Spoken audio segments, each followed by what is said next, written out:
우리는 지난 편을 통해 우리의 믿음대로 되는 것을 보기 원한다면 어떤 믿음을 가져야 하는지에 대해 살펴보았습니다. 만약 우리가 구하는 것이 허황된 것이 아니고 내 욕심이나 정욕을 위한 것이 아니라면 우리는 무엇이든 믿음대로 되게 해달라고 기도할 수 있습니다. 상황 환경이 내가 감당하기 힘든 상황일 때, 내가 하는 일이 막다른 골목을 만났다는 생각이 들 때, 내 미래가 암담하다고 느껴질 때 우리는 이러한 것을 뚫고 나가게 해달라고 기도할 수 있습니다. 그리고 이때 하나님이 나를 도우실 것이라는 믿음으로 끝까지 나가게 된다면 결국 이 믿음대로 되는 것을 보게 되는 것입니다. 하지만 문제는 우리가 믿음을 끝까지 유지하는 것은 말처럼 그렇게 쉬운 일이 아니라는 것입니다. 내가 감당하기 어려운 상황이나 어려움, 기대치 못한 일을 당할 때 믿음이 쉽게 흔들릴 수 있기 때문입니다. 그렇다면 여러분, 우리가 끝까지 믿음을 유지하면 그 믿음대로 되는 것을 보게 되는데, 만약 상황이나 환경, 기대치 않은 어려움으로 인해 내 믿음이 흔들리게 된다면 이때 어떻게 이런 믿음을 다시 흔들리지 않게 굳건히 세울 수 있을까요? 이번 시간에는 이에 대해 함께 나누기 원합니다. 여러분, 우리 가운데 믿음대로 되는 것을 경험하고 싶은 분이 있다면 반드시 기억해야 할 것이 있습니다. 그것이 무엇이냐? 그것은 우리의 믿음을 성경 말씀을 기반으로 세웠다면 어떤 상황이나 환경에서도 믿음이 변질되거나 방향을 바꾸거나 포기해서는 안 된다는 것입니다. 왜냐하면 우리의 믿음이 변질되거나 방향이 바뀔 때, 포기될 때 하나님이 역사하실 통로가 막히게 되기 때문입니다. 여러분, 우리는 이러한 것을 성경을 통해서도 볼 수 있지 않습니까? 하나님은 애굽에 있던 이스라엘 백성들에게 젖과 꿀이 흐르는 가나안 땅을 주시겠다고 약속을 하셨습니다. 그리고 이스라엘 백성들은 이 하나님의 약속의 말씀을 믿음으로 붙잡고 출애굽을 하게 됩니다. 그런데 한 사건으로 인해 이스라엘 백성들이 젖과 꿀이 흐르는 가나안 땅을 들어가지 못하게 됩니다.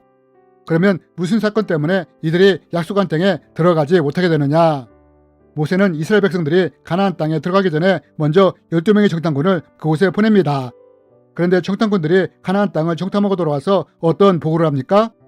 10명의 정탐꾼이 이렇게 보고를 합니다. 이스라엘 자손 앞에서 그 정탐한 땅을 악평하여 이르되, 우리가 두루다니며 정탐한 땅은 그 거주민을 삼키는 땅이요, 거기서 본 모든 백성은 신장이 장대한 자들이며 거기서 네피림 후손인 아낙 자손의 거인들을 보았나니 우리는 스스로 보기에도 메뚜기 같으니 그들이 보기에도 그와 같았을 것이라.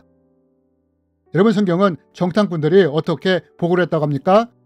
가나안 땅에 사는 자들은 신장이 장대하며 거인인 아낙 자손들도 있다고 했습니다. 그러면서 자신들은 이들에 비해 메뚜기 같다고 말을 합니다. 즉, 우리의 능력으로는 이들을 이길 수 없다고 보고를 한 것입니다. 그런데 여러분, 우리가 여기서 주목해야 할 것은 이 10명의 정탐꾼의 보고는 현실에 기반해서 정확하게 보고를 했다는 것입니다. 실제 이들의 말처럼 그 땅에는 아낙 자손인 거인들도 있었고, 또한 이중 성벽을 가진 여리고성도 있었고, 뿐만 아니라 훈련된 정규 군사들도, 풍부한 자원과 물자들도 있었기 때문입니다. 엄밀하게 말하면 10명의 정탐꾼들은 현실에 기반하여 정확하게 보고를 한 것입니다. 그러나 10명의 정탐꾼이 이렇게 보고했는데 여호수아와 갈렙은 다른 보고를 했다는 것입니다. 그럼 이들은 어떤 다른 보고를 했느냐? 이들은 이렇게 보고를 합니다. 여호와께서 우리를 기뻐하시면 우리를 그 땅으로 인도하여 들이시고 그 땅을 우리에게 주시리라. 이는 과연 젖과 꿀이 흐르는 땅이라. 다만 여호와를 거역하지는 말라. 또 그 땅 백성을 두려워하지 말라. 그들은 우리의 먹이라. 그들의 보호자는 그들에게서 떠났고 여호와는 우리와 함께 하시느니라. 그들을 두려워하지 말라. 여러분, 우리가 이 말씀을 통해 볼 수 있는 10명의 정탐꾼의 보고와 여호수아와 갈렙의 보고의 차이점이 무엇입니까? 여러분, 하나님은 분명하게 약속을 하셨습니다. 내가 너희를 젖과 꿀이 흐르는 땅으로 인도해 주겠다고 말입니다. 그리고 이 말씀은 모세가 가나안 땅에 정탐꾼을 보낼 때도, 정탐꾼이 정탐을 마치고 돌아왔을 때도 변하지 않았다는 것입니다. 그렇다면 하나님의 말씀은 전혀 변함이 없는데 그러면 무엇이 변하게 되었느냐? 10명의 정탐꾼들이 가나안 땅의 상황과 환경을 보고해서는 이들의 하나님의 약속에 대한 믿음이 무너져 내렸다는 것입니다. 가나안 땅에 들어갈 수 없다고 하면서 이스라엘 백성들의 하나님의 약속의 말씀에 대한 믿음도 또한 무너뜨렸다는 것입니다. 반면 여호수아와 갈렙은 어떠했느냐?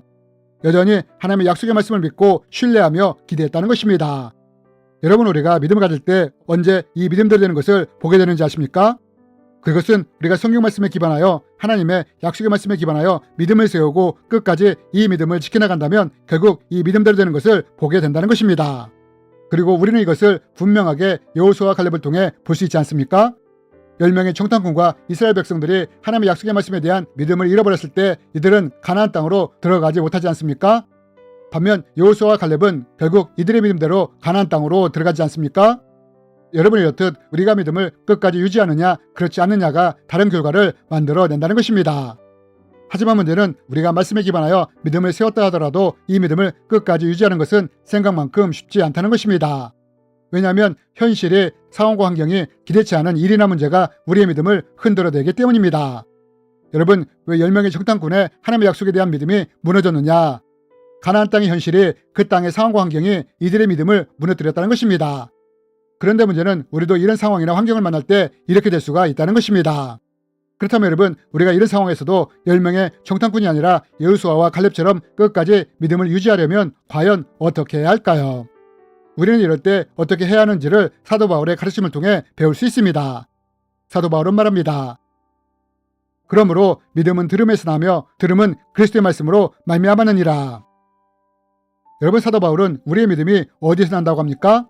우리의 믿음은 그리스도의 말씀을 들을 때 말미암는다고 말을 합니다. 즉 현실이 상황이나 환경이 기대치 않은 일이나 문제가 우리의 믿음을 흔들어댈 때 우리는 이럴 때 어떻게 해야 하느냐? 10명의 정탐꾼처럼 현실을 보며 상황이나 환경을 보며 한숨을 내쉬는 것이 아니라 오히려 성경에서 하나님의 말씀을 찾아 선포하는 것입니다. 하나님의 말씀이 내 귀에 들려지도록 선포하는 것입니다. 상황과 환경이 내 믿음대로 되지 못하도록 가로막고 있지만 하나님은 이렇게 말씀하셨다. 내가 물 가운데 지날 때 내가 나와 함께 할 것이며 강을 건널 때 물이 너를 침몰치 못할 것이며 또한 내가 불 가운데 지날지라도 그 불꽃이 나를 사르지 못할 것이라고 말씀하셨다. 나는 내 눈에 보이는 상황이 아니라 이 말씀을 붙잡고 믿음으로 물 가운데를 지날 것이며 불 가운데를 뚫고 나갈 것이다 라며 선포하는 것입니다. 상황은 힘들고 어렵지만 나는 하나님이 합력하여 선을 이루실 것을 믿는다. 내가 막다른 골목에 처할지라도 홍해를 갈라 길을 내어 이스라엘 백성들을 건너게 하셨던 것처럼 하나님도 나에게 이렇게 하실 것을 믿는다 라며 말씀을 의지하여 선포하며 나가는 것입니다. 그럼 왜 우리가 이렇게 하는 것이 중요하냐? 그것은 우리의 믿음이 상황이나 환경을 보며 흔들릴 때 하나님의 말씀을 내 귀에 들리게 하여 반복하며 선포할 때 다시 믿음이 굳건하게 세워질 수 있기 때문입니다. 사도 바울이 말하지 않았습니까? 믿음은 그리스도의 말씀을 들을 때 생긴다고 말입니다. 여러분이 이렇듯 환경이나 상황이 우리의 믿음을 흔들 때 상황이나 환경을 보는 것이 아니라 말씀을 붙잡고 믿음으로 선포하며 나갈 때 이 말씀이 우리 안에 믿음으로 심겨지게 되므로 우리의 믿음이 다시 굳게 세워지게 되는 것입니다. 그리고 이렇게 말씀에 세운 믿음을 굳건히 붙잡고 나갈 때 결국 그 믿음대로 되는 것을 보게 되는 것입니다. 이래서 예수님이 이렇게 말씀하신 것입니다. 너희가 내 안에 거하고 내 말이 너희 안에 거하면 무엇이든지 원하는 대로 구하라. 그리하면 이루리라. 여러분, 이것이 바로 믿음대로 되는 원리인 것입니다. 우리가 성경 말씀 위에 믿음의 기반을 세우고 끝까지 믿음이 변질되지 않고 방향이 바뀌지 않고 포기되지 않고 인내하며 나간다면 결국 그 믿음대로 되는 것을 보게 된다는 것입니다. 그리고 소경이 눈을 뜸으로 그의 믿음대로 되었던 것처럼 우리도 믿음대로 되는 것을 체험하는 삶이 되었으면 좋겠습니다. 주님의 이름으로 여러분을 축복합니다.